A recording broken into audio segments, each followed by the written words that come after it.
Fala galera, beleza? Então, eu tava aqui nos meus estudos para concurso, e aí que eu também sou concurseiro ainda, certo? E aí, agora esse final de semana nós temos dois concursos importantes da Banca Setup, que é o concurso da SEMAS e do Hospital Fir Loyola, certo? Então eu quero finalizar esse conteúdo aqui e entregar esse conteúdo para vocês atualizado, certo? Que vocês saiam daqui com entendimento, que possam arrasar na hora da prova, ok? Então, o nosso conteúdo de hoje, nós estamos continuando aqui a questão do Cloud Computer, certo? Computação em nuvem. A gente já viu aqui as definições iniciais e agora a gente vai ver os tipos de nuvens: privada, pública e híbrida. Sempre lembrando que eu estou fazendo essas aulas, seguindo assim, quebrando a Banca Setup, com o conteúdo programático do concurso da SEMAS, tá? Mas que vai servir para qualquer concurso da Banca Setup. Vamos lá. Então, existem na verdade, três principais modelos de implantação, tipos de nuvem. Tem a privada, a pública e a híbrida. A híbrida, pelo próprio nome, já dá para saber muita coisa aqui, certo? Que ela tem uma parte que é privada e uma parte que é pública. Daqui já dá para matar, só desse desenho, ok? Vamos para cada uma, um pouquinho de teoria e em seguida vamos para as questões. Vamos lá. O que é uma nuvem pública, gente? Nuvem pública é basicamente uma infraestrutura de nuvem aberta para o público em geral. Aí aqui ela é aberta para o público em geral. É assim, que nem o Google Drive. Como eu expliquei nas outras aulas, o Google Drive eu posso, ao criar um e-mail, qualquer e-mail que eu creio, de um Gmail, por exemplo, eu já tenho 15 GB livres para poder usar, ou como no Google Docs, como um documento do Word, certo? Do Excel, que no caso não é bem o Word, não é bem o Excel, porque ele é do Google, né? Mas são similares. Que eu possa armazenar um local 15 GB para que eu possa armazenar qualquer tipo de arquivo, certo? Então, não significa que ela é gratuita. Essa é uma pegadinha das questões. Nuvem pública não necessariamente ela é gratuita. Ela apenas está aberta ao público em geral, podendo ser gratuita ou paga, certo? Isso aqui você tem que entender. Pode ser gerenciada por empresas, órgãos governamentais ou combinação dessas duas entidades. Alguns exemplos: o Dropbox, o Office 365, o Google Drive, o OneDrive, certo? Vamos pegar um exemplo aqui nosso que eu já citei na aula anterior, só fazer lembrar um pouquinho aqui. Então vamos supor que eu tenho, por exemplo, meu TCC da minha faculdade ou da minha pós-graduação. Eu estou fazendo um TCC lá, e eu quero salvar em algum lugar que vá me seguir para onde eu tiver internet. Eu salvo ali no Google Drive, certo? Eu salvo ali no Google Drive. O Google Drive, como a gente já viu, ele dá 15 GB pra gente, certo? De armazenamento. 15 GB de armazenamento, certo? E aí vamos supor que ao salvar esse meu TCC, vamos supor que esse meu TCC é pesado, deu 50 megas, certo? Opa, perdeu uma letra aí, mas dá para entender. Então deu 50 megas. E aqui já estava cheio, já tinha 15 GB. O que o Google Drive vai fazer? Olha, você tem que pagar, certo? O dinheiro. Você vai ter que pagar para poder usar mais que 15 GB. Então, ela é uma nuvem pública? É pública. Só que ela é gerenciada por uma empresa, que no caso aqui é o Google, certo? E ela tem opções gratuitas e pagas. Certo? Entendido? A principal vantagem: não há necessidade de adquirir e administrar a infraestrutura. Eu não tenho necessidade de adquirir e nem administrar nenhuma infraestrutura. Eu não tenho um servidor na minha casa para poder utilizar, certo? Eu não tenho nenhum equipamento especial para poder utilizar isso. Simplesmente eu uso o navegador e acesso. Uma vez que ambas as tarefas são de responsabilidade do provedor, então as duas tarefas são responsabilidade do provedor.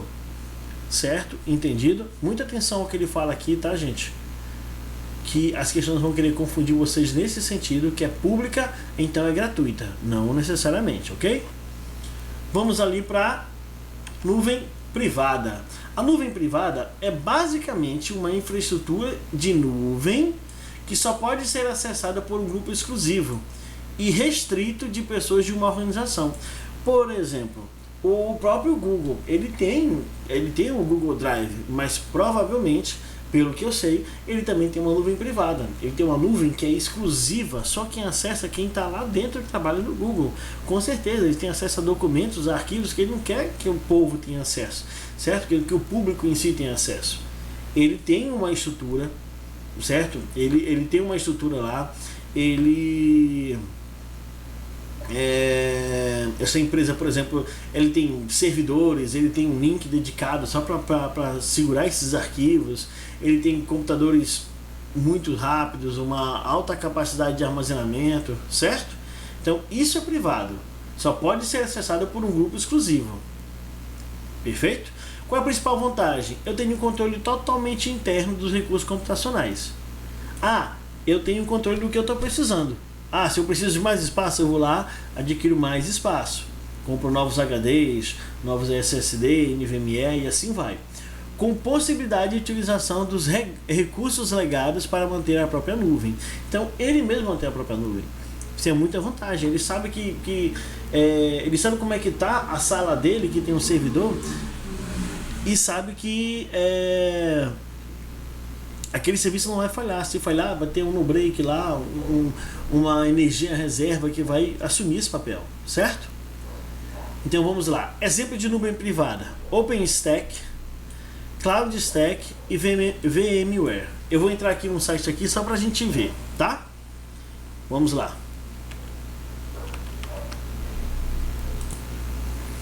Prontinho, aqui gente, ó.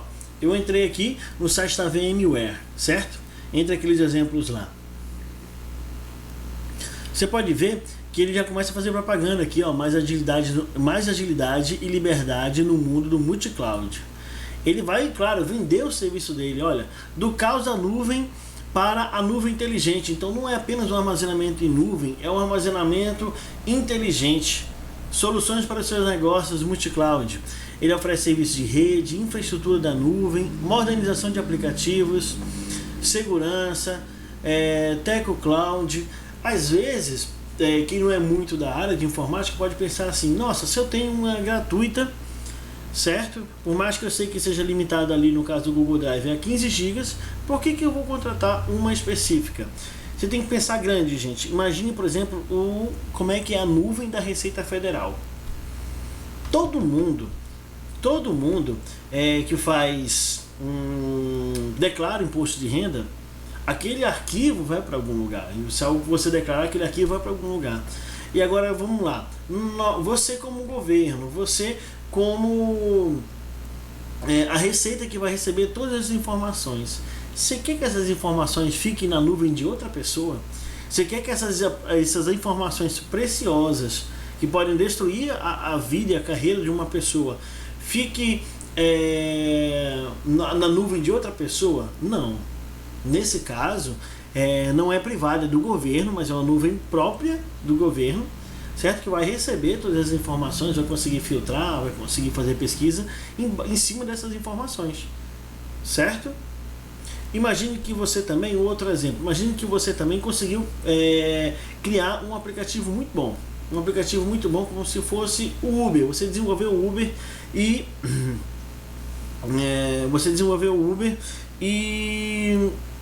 não quer que ninguém copie o seu aplicativo, a sua ideia, certo? E para que todo mundo possa se cadastrar, esse cadastro das pessoas, ou do motorista, ou do passageiro, tem que ficar armazenado em algum lugar, correto? A localidade, a cidade, tudo mais. E aí, você vai botar, por exemplo, no Google Drive, e aí quando chegar em 15 GB, ele simplesmente vai parar de armazenar, vai parar de cadastrar pessoas, você vai perder dinheiro, certo? Ou você já vai contratar uma particular sobre demanda, porque ele acredita que seu negócio vai crescer, certo? É só você pensar grande que você vai entender a necessidade de uma pessoa, certo? A necessidade de uma pessoa contratar esse tipo de serviço, ok? Vamos lá. Fora as vantagens que elas oferecem, e assim vai.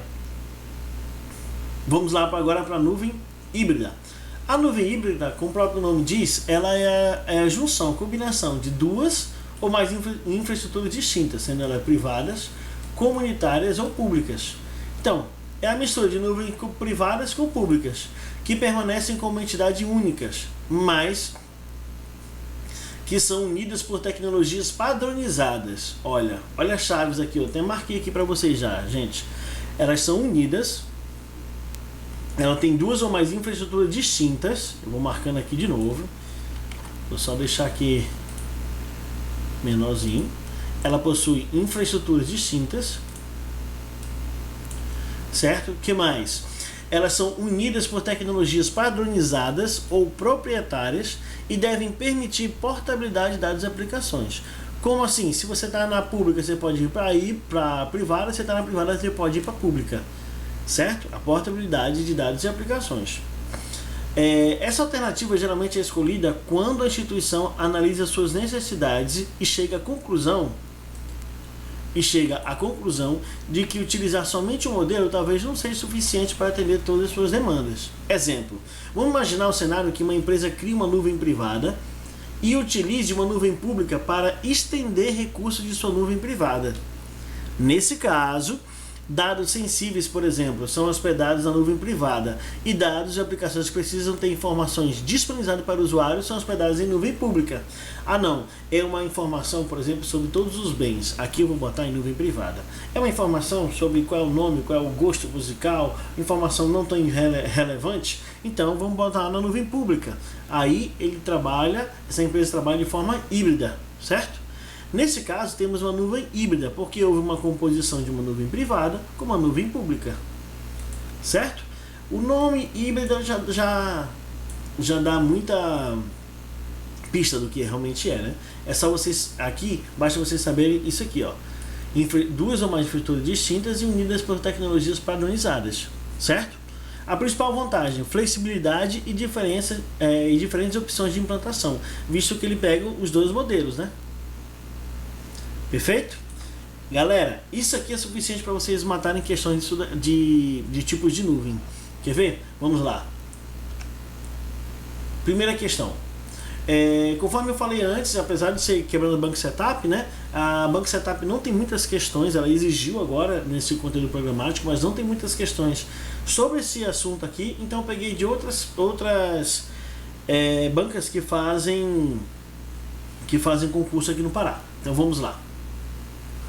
Acerca do DNS, isso aqui é uma outra coisa. Vamos direto aqui ao comando do texto. A banca Quadrix, agora em 2022, gente. Na nuvem pública, a infraestrutura de computação em nuvem é compartilhada. Olha, a nuvem pública, a infraestrutura é compartilhada para todos os usuários, incluindo órgãos públicos e empresas privadas, de forma gratuita. O que justifica o fato desse tipo de nuvem não fazer uso do pague por uso.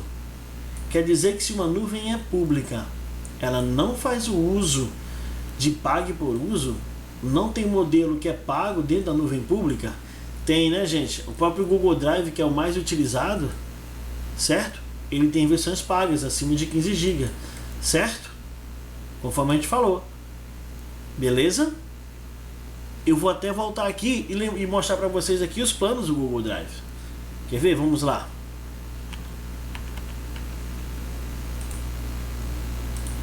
Aqui, gente, ó, eu tô no site, certo, do Google Drive, o site oficial, e aqui eu botei na parte dos planos.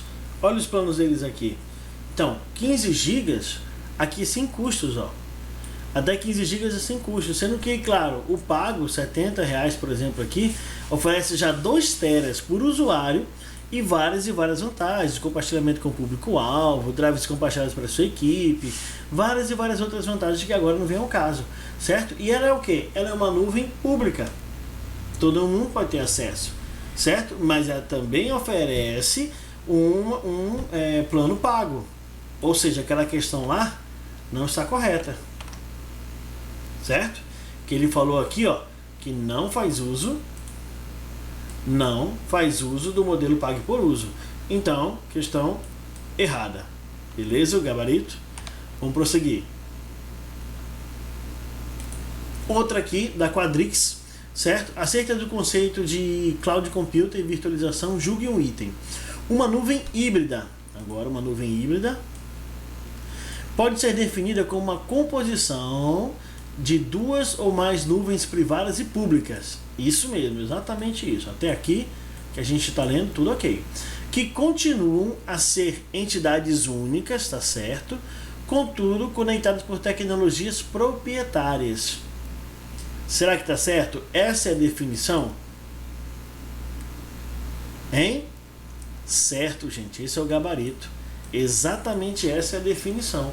Que continua a ser entidades únicas, isso, conectadas por meio de tecnologias que são proprietárias.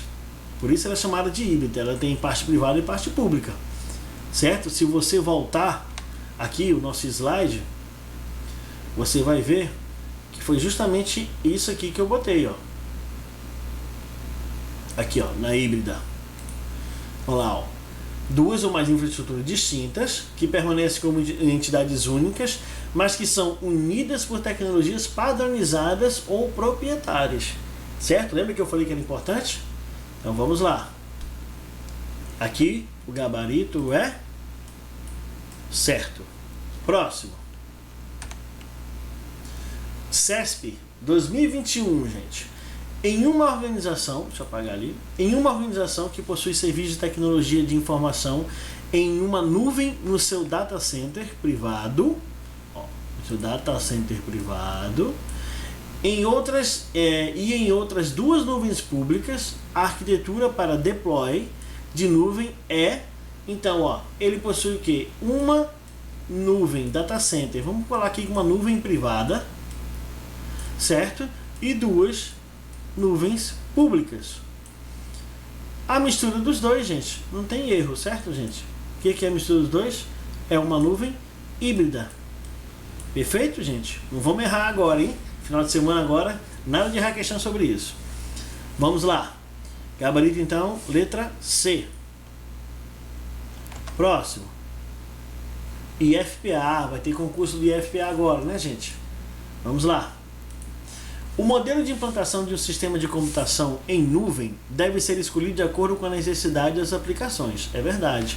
De acordo com a necessidade do que eu quero, eu vou escolher o modelo, ou pública, ou privada, ou híbrida, que serão disponibilizadas e o público de usuários que terá acesso aos recursos. Correto.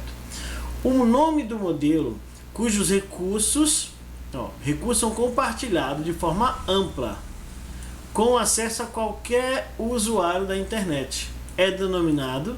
Gente, se é utilizado de forma ampla, já viu que é do povo, né? Muita gente usa. E é qualquer usuário com acesso à internet. É denominado o que, gente? Não pode ser privado, né, gente? Muito menos híbrido. Então, letra A, pública. Ok? Questão do IFPA. Vamos lá, próximo. Polícia Federal, gente, cai também, essas coisas caem na Polícia Federal, de 2012. O conceito de Cloud Storage, Cloud é nuvem, como a gente já viu, Storage é armazenamento, certo? Então, o conceito de armazenamento em nuvem está associado diretamente ao modelo de implantação de nuvem privada. Quer dizer que qualquer armazenamento em nuvem tem que ser privada? Aqui já estou achando que está errado. Na qual a infraestrutura é direcionada exclusivamente para uma empresa. É característica da nuvem privada ser direcionada para uma empresa? Sim, às vezes nem tanto exclusivamente, mas é direcionada para uma empresa, sim. E são, porque pode ser por mais de uma empresa, certo? E são implementadas políticas de acesso aos serviços, correto? Já nas nuvens públicas, isso não ocorre, visto que não há necessidade de autenticação. Será que não há necessidade de autenticação em nuvem pública? Claro que tem, né, gente? Para poder eu ter acesso à minha nuvem, senão qualquer pessoa podia ver as coisas que eu coloco no Google Drive, naquele meu plano daqui a 15 GB. Não é assim. Eu tenho que colocar meu usuário e minha senha, certo? Então, esse ponto aqui também está errado. Nem autorização de acesso. Claro que tem que ter autorização de acesso, certo? Eu posso permitir que a pessoa possa editar aquele documento, ou apenas baixar, ou apenas visualizar, certo? Sendo, portanto, impossível O armazenamento de arquivos em nuvens públicas é impossível, gente? Tem nada de impossível, né, gente? Então aqui está muito, muito errado, de acordo com todos esses X aqui que eu coloquei, ok? Gabarito aqui, então, falso. Nós vamos aqui, então, para a última questão, certo? O modelo de implantação de computação em nuvem, onde a infraestrutura da nuvem é uma composição de duas ou mais infraestruturas. Opa! Aqui já dá para matar qual é, né? De nuvens distintas, privada, comunitária ou pública, que permanecem como entidades exclusivas, mas unidas por tecnologia padronizada ou proprietária, que permite a portabilidade de dados e aplicativos. Por exemplo, estouro de uma nuvem para balanceamento de carga entre nuvens. Esse modelo tá entregado, né, gente? Pelas partes que eu marquei aqui, dá para ver que claramente se trata de uma nuvem híbrida, ok? Beleza? Gente, a aula de hoje é isso. Estude. Muito obrigado. Espero que você tenha entendido o conteúdo. Vamos lá, dediquem-se.